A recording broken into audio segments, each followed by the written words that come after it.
So I'm just here to tell you about Web 2.0, and this is just basically the next generation of the web, of the internet, right? It's just the new stuff going on. It's a whole new ballgame. What makes it different is that the user is more involved. It's really more of a conversation rather than just a lecture. So it's really more of a conversation than a lecture. Now we have it more where you can collaborate with other people. Collaborating. You can comment on what they're saying. Commenting. You can actually publish things yourself. The kids now, they can comment, they can publish their own stuff, they can put their own videos, their own thoughts, their own just take on the world, which is really great because it gives a different perspective. It's not just stuck on just the adults or the specialists being able to put the information out. So Web 2.0 really is something that's more user-driven, more user-produced. But there's other things too, so let's talk about it. We've got tagging. There's tagging. Say I move and I want to, I have all my boxes for the stuff that goes in my kitchen, all my dishes and stuff. Well, I tag that box kitchen stuff. And you can tag stuff multiple ways, right? Say I have pictures that are of me and my sister in Japan.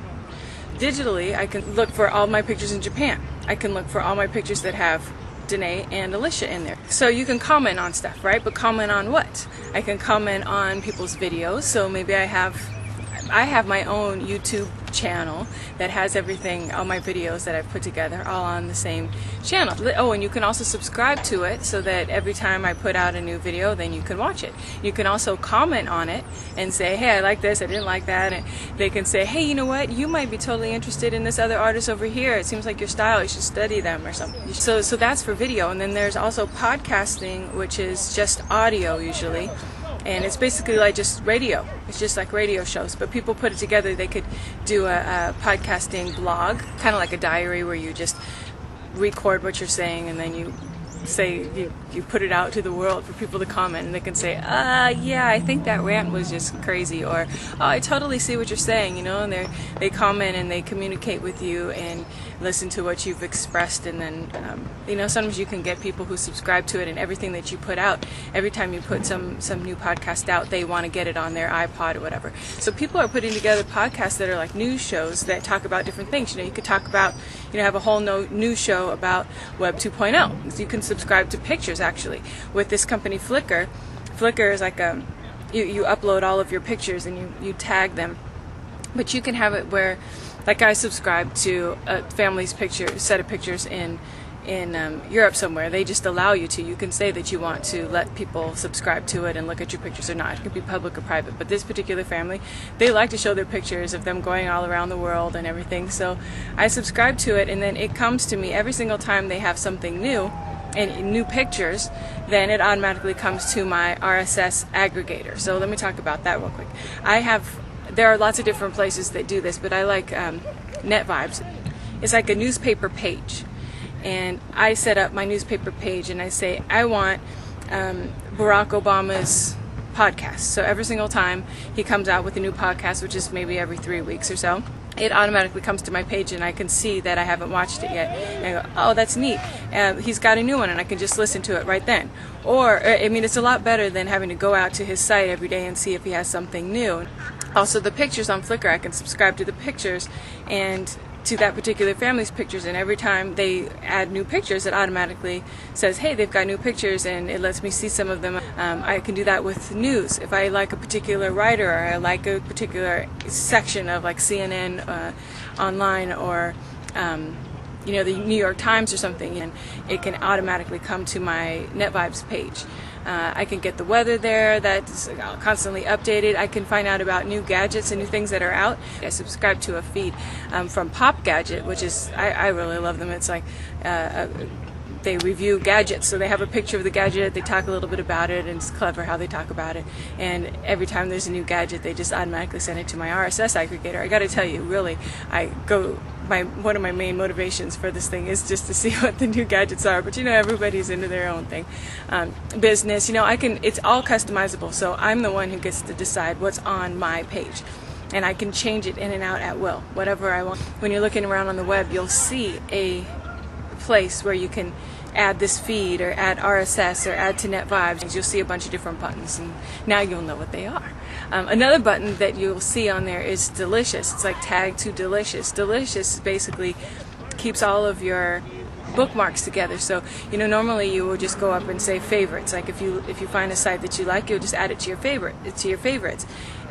But if you do that, then you can only get it on that one computer. So what Delicious does is it allows you to save a page that you like and bookmark it, and then you have a collection of bookmarks, and you can tag those bookmarks. So if it's something related to money or something related to history of some sort, Civil War or something, then you can tag it that way, just like you can with pictures. You tag your bookmarks, and then you can go to your Delicious page and you can see all of the different things that you've tagged, which is, that's awesome, because you don't have to be just on one page.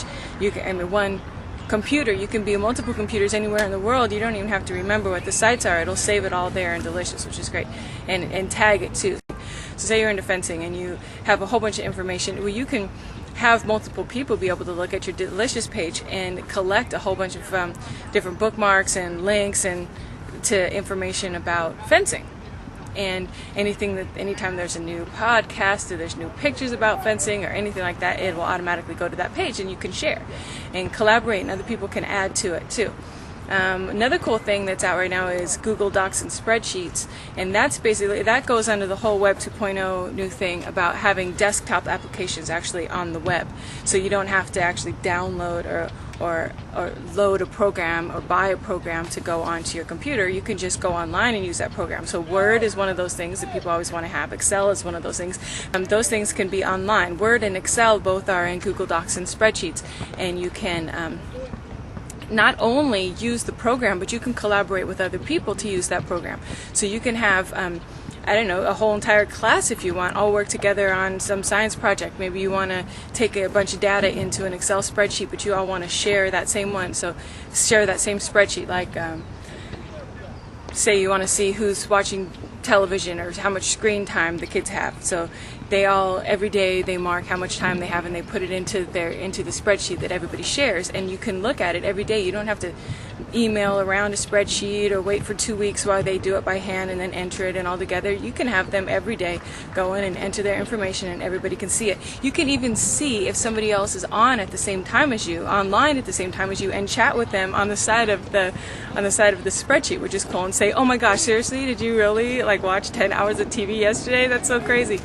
And how many chips did you eat? Oh my goodness." See, they're communicating, right? They're communicating and giving each other feedback and collaborating on projects. You can do this globally, because you want to get more global, right? We need to so get more global.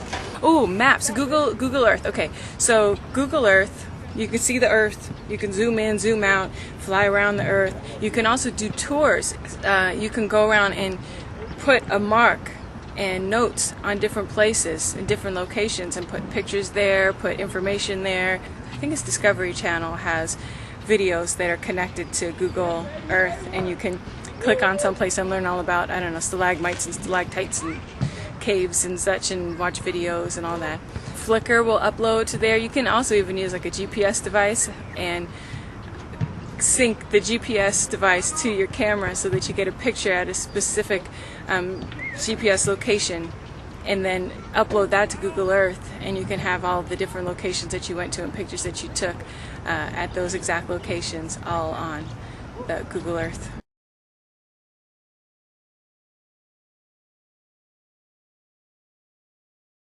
Okay.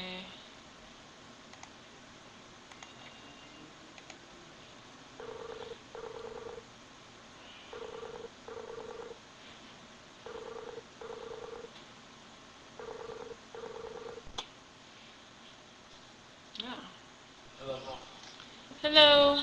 How are you? Good. What are you doing?